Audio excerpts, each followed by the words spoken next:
Yo, what's going on, everybody? Welcome into the Jets Report. My name is Patrick Siepman, and coming up on today's show, we're going to be going over how your New York Jets can get their first win of the season against the Miami Dolphins. Here's the uniform matchup. The Jets are rocking their all whites, and the Dolphins are going with an alternate uniform. I will say, just starting off with the jerseys, the Jets cannot lose to the Dolphins wearing these hideous uniforms. I think these are awful, and the all white look for the Jets is super fresh, super clean. So, the Jets are already winning the battle in the uniform matchup, but I got 5 reasons how they can beat the Dolphins out there on the football field. But before we do so, if you guys want the Jets to beat the Dolphins this upcoming Monday night, go down there, hit that thumbs up icon. It cannot underestimate how big of a game this is for the New York Jets. If you have any hopes of somehow sneaking in and getting that 7 seed in the AFC, this is a must-win game. So if you guys want the Jets to win, go down there, hit that thumbs up icon.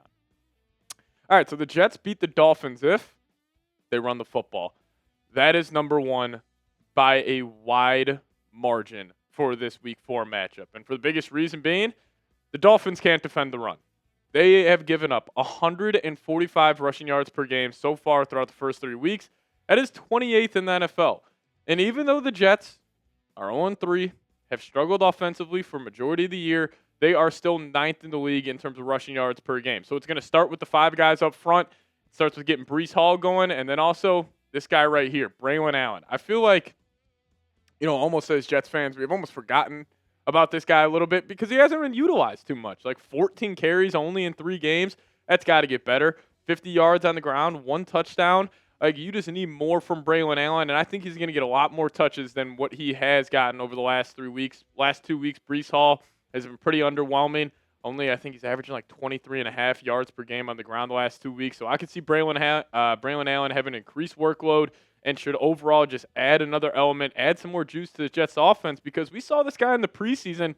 He looked absolutely amazing. So get him the football more. I think if you do that, he should find some success on the ground. And then number 2 for why the Jets beat the Dolphins, you got to pressure Tua Tagovailoa. Now, Tua has not been playing good football whatsoever this year. Now, his big-time throw percentage is only 4.1% with only 4 big-time throws, and he's got a 6.3% turnover-worthy play percentage, which is a total of 7 turnover-worthy plays this year.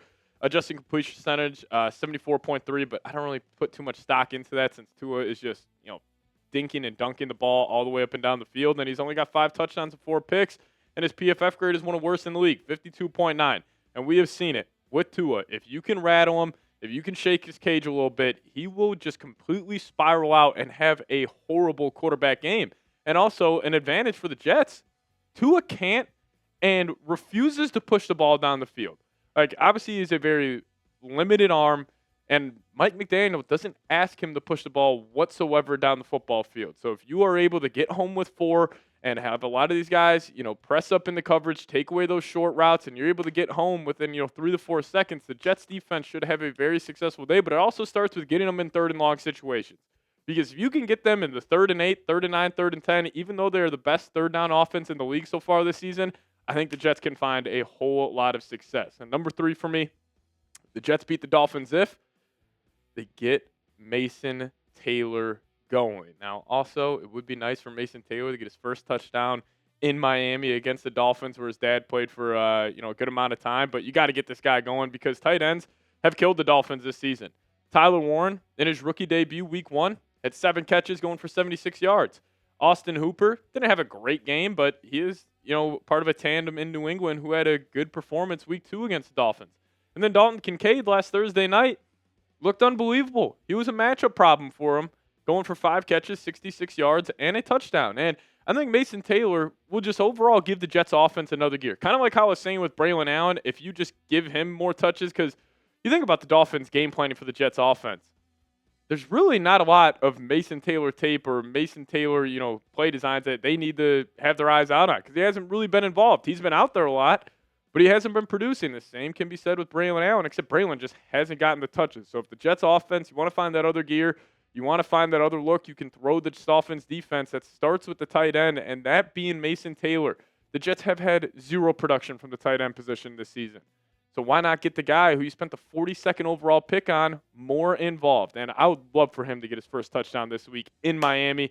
And if you guys would like that as well, just hit me with a me down below in the comments section.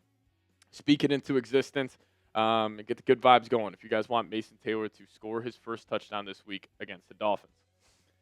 Now, number 4 here, and this isn't like the Jets need to do this to beat the Dolphins. I think they can play more ball control and just kind of dink and dunk their way up the field. And if they get to 20-plus points, they'll win this football game. But you got to convert some deep shots. And there is no doubt in my mind, the play-action deep shots will be there on Monday because I fully expect the Jets being able to run the football.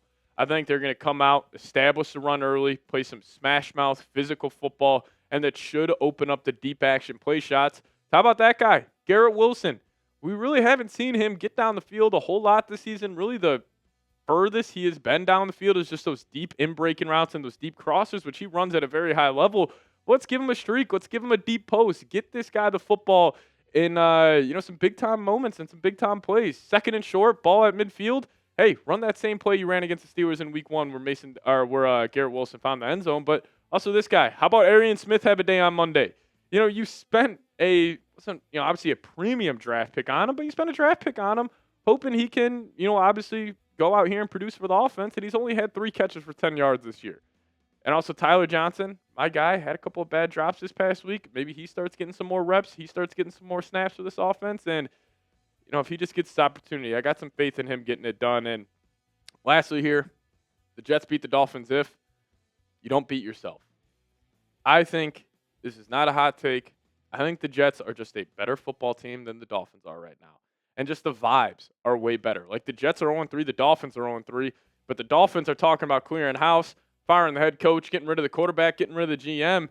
But then the vibes on the Jets side, they're 0-3 too, but they're kind of rallying around their head coach. They're saying how addicted they are to the process. So the Jets, you are a better football team, but you can't beat yourself. And that starts with, missed tackles, the penalties, because, there are some, I don't know if you would want to call them positive or negative stats around the Jets so far this season. They have scored 8 touchdowns, but only have allowed 8. So what does that tell me? Like the process is good. The in-between stuff of the game is positive. But again, it's the beating yourselves. It's those bonehead penalties, 3rd and 19, like Michael Clemens hitting Josh Allen, the, muffed kick by Xavier Gibson, him fumbling on the kickoff. Like that just can't happen. Because if you have those mistakes and you give the Dolphins a short field or you just hand them free first downs, even though you are the better team, anything can happen in just one 60-minute game. Like we see it all the time. There's upsets every single week in the NFL. If you don't bring your A stuff, you can get beat. So even though I truly do believe this, the Jets are a better football team top to bottom compared to the Dolphins. If they beat themselves, they can easily lose this game. But I still got the Jets winning this one. I don't know what my final score prediction was. I'm kind of around that 24-20 range. But if the Jets can somehow, get to 20-plus points, I think they'll be able to win. As my score prediction actually was 23-13 for this matchup, which I feel confident. I think the Jets defense should have a good game. But you guys predict the score for me. Jets versus Dolphins. Let me know your thoughts down below in the comments section. And also hit that subscribe button on your way out. If you guys want more videos around your New York Jets, injury news, previews, we cover it all here. And we'll also be live for this game, so make sure you guys tune in then. But we appreciate all of you guys watching today's show. As always, go Jets.